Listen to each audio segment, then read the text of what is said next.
Recently, you made some headlines for saying that you felt gun control laws wouldn't deter terrorists. Explain to folks. Well, you know, these are these things where, first of all, I was in a situation, we do what we call the dog and pony. Right. We're out doing the dog and pony selling a picture. And you get kind of, sometimes you get what you feel is slightly ambushed by somebody who's really got an agenda. And that's sort of, I think, that's my opinion of what happened to me the other day. The last thing I like to watch is entertainers or actors get political. It's just something I can't stand watching. So having said that, no, I was kind of asked to put it in context somehow with this movie. Mm-hmm. You know, my personal feeling is that there's a big difference between Fantasyland and reality. Fantasyland is what we do. You're either writing something, writing a song, writing a book, doing a movie, doing a television show. That's Fantasyland. Mm-hmm. And that's where that stuff belongs. In reality, when we're dealing with things like terrorism and whatnot, we're all going to have different opinions on how to do it and how to deal with it. Yeah. Mine happens to be that I think there's a very strong reason Founding Fathers had for the Second Amendment, and that is that no government ever hasn't had to fight its own people, and its own people hasn't had to fight its own government. Mm-hmm. We had our Civil War. Mm-hmm. If that Second Amendment hadn't been there, those people would not have had the opportunity to do what they considered was defending their life, their way, their style of living. So I agree with that. I think that's an important part of our existence, and it's basically that simple. I think that people more object to the excesses of the Second Amendment, not the Second Amendment. It's these guns. And that's where the debate comes in. I think it's too bad that the debate can't remain kind of civil too, and that's hard to do. It's one of those things that it's like I talked about. You know, sometimes talking about terrorism.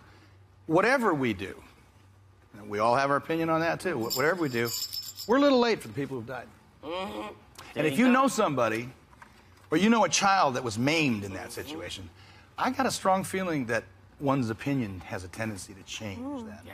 So I just leave it open for interpretation by all different people, and just say we're all in this together, and we're going to hear each other talk about it. Is that the last time you're going to talk politics as an actor? Until I'm asked to later, I'll be asked in an hour and a half about it. Wow. You know, once they trot that pony out there, I gotta let it go. But you know what? If we have to be in it with somebody, I'm glad we're in it with you. Mm-hmm. Love you, baby.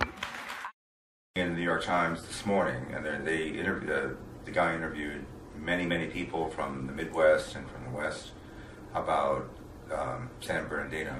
Mm-hmm. And the basic conclusion is that there's everybody out there has this feeling of anxiety about when's the next one.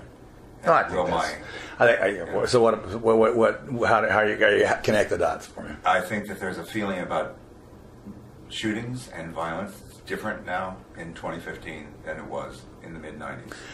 Oh, sure. It's not the 90s, and we're in 2015. But Quentin's doing the same game, more or less. Quentin does what he does. Yeah, Quentin's, he's like painting a picture, or he's like writing a story, or he's like a filmmaker.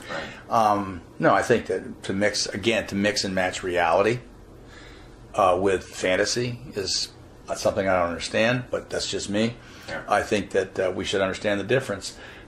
I think that, to mix today's politics with, for instance, in this case, a tale about, a fictional tale about just right after the Civil War. I'm not talking about politics. I'm talking about ground level, water table, a feeling that's in people's bones. That this New York Times piece was talking about. People are genuinely, between Paris and San Bernardino, there's this thing that sudden violence as a normal day-to-day aspect, coming from the gun culture, coming from everything else. It's a different vibe, I don't understand the concepts of conversation of the gun culture.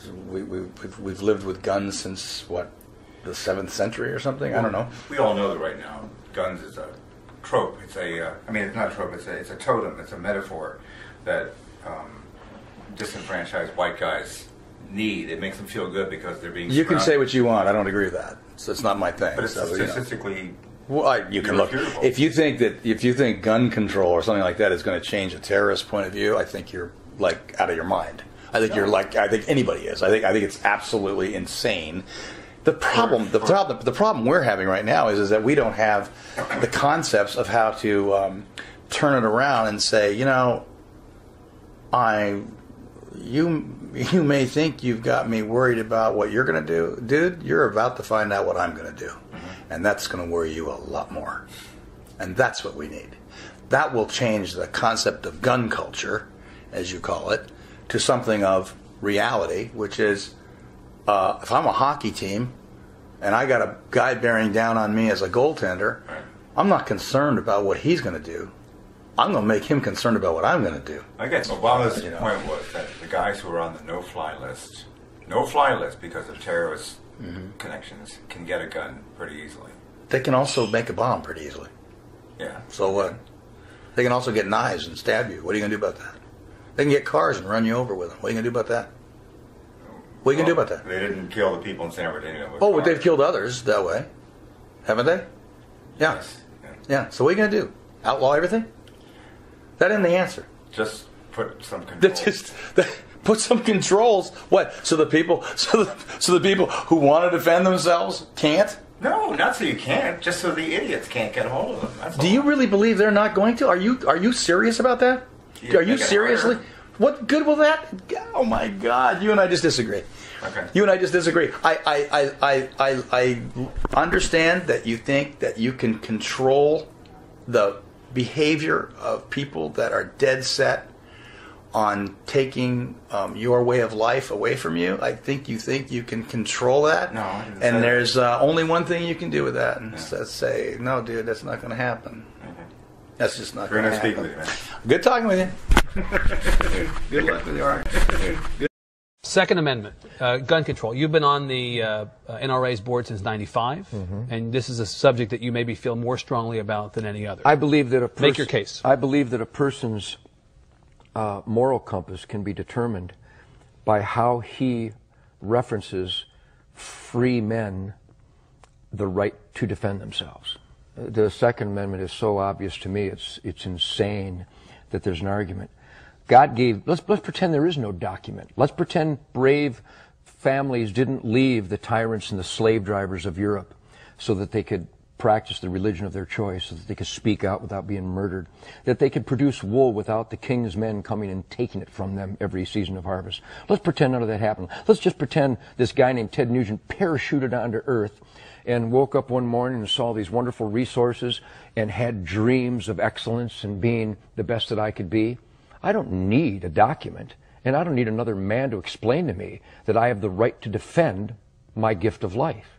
And that there is an argument in America from Hillary Clinton, from Barbara Boxer, Dianne Feinstein, from a whole gaggle of numbnuts who would try to tell me they will dictate where, how, and if I can defend myself. I find that preposterous. I find it unacceptable, and I will not accept it. I am a free man. Don't tread on me. A good, law-abiding citizen, not convicted of a felon. The Second Amendment of our Bill of Rights is my concealed weapons permit. Period. That's it? That's it. So no limitations of any kind that you No. can see? None. That's it. The limitation should be, instead of arresting people for molesting children 24 times, I would rather the dad walked into the room, found a person molesting that child, and blew his brains out. I would rather that the lady in Massachusetts last month who was taking her daughter to soccer, who was carjacked by a recidivistic maggot who'd been in the prison system all his life but was let out again because we feel sorry for him. Maybe he had a bad childhood. Instead of her being hijacked and murdered, I'd rather she just shot the bastard dead. But in Massachusetts, somebody decided she can't do that. So she's dead. I would rather she was alive and the carjacker was dead. I'm weird. I would rather that the guy who beat this lady to within an inch of her life in Waco, on parole was he, phenomenal, and beat her to within an inch of her life in front of her grandchildren with a whiskey bottle. I would rather she fell to the ground, pulled out a .38, and shot him 6 times in the chest and killed him. Am I weird? Because the guy is going to get out again.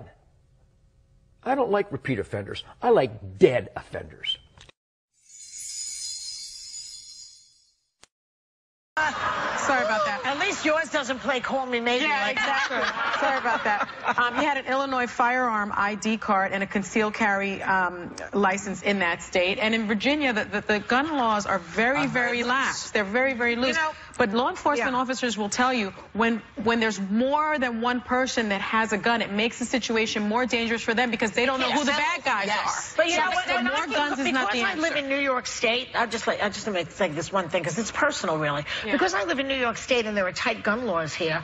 I take the subway, I take the bus, I walk around freely. If I was living in one of these states, open carry or whatever they are, I would never do public transportation. I'd be afraid that some guy in the subway would have a fit, just go mad, upset about somebody took his seat or somebody's mansplaining or what have you, and shoot somebody else. Well, because it's easy to do. I feel we follow the lead of other countries. I mean, if you look at Japan, there is almost no gun violence. In fact, it's like the chance of being killed by a gun are just the same as chances in the United States of being struck by lightning. It's like 1 in a million. They don't have a Second Amendment. They don't have a Second Amendment. I feel very differently about that, though. When I go to states like Arizona, when I go to states like Texas, I'm not worried about law-abiding citizens carrying guns. They don't make me nervous. I feel much more comfortable knowing that if something happens, you have law-abiding citizens that have gone through background checks but have been trained. Have you been around people with guns? All the time. No, I have. I have been around a lot of people. Have you been around with afraid people with guns? I have, and a lot of these people. I don't believe you, Jan. I don't believe. I because when somebody shoots a gun, I'm a conservative. They're a very pro-guns, pro-Second Amendment group. Listen, no, I have no problem. I'm not a gun girl, but I have a lot of I am saying to you that when people start shooting, people tend to run. If other people have guns, it makes it very hard for the police to know who to shoot. And they're more likely to hurt themselves. Who to shoot, because every civilian's got a gun at. But the problem is, if the Capitol Police weren't there, and the Capitol Police were only there because Scalise is there and he's the House Majority Whip, if they had not shown up, there would have been a massacre there. But that's their job. That's their training. But if you live in a society where only the police have guns, that's called a police state. That is not the United States of America. That is not the United States. I don't know. That is not. Listen, the Second Amendment. Let's talk about the Second Amendment then. Please. Okay, because the Second Amendment is about a militia. That's what it says. But that was at the time that it was written. That's right. It's the right to bear arms, to protect yourself and your family. Not to protect yourself and your family. That's not what the Second Amendment is about. Put up the militia, the Second Amendment.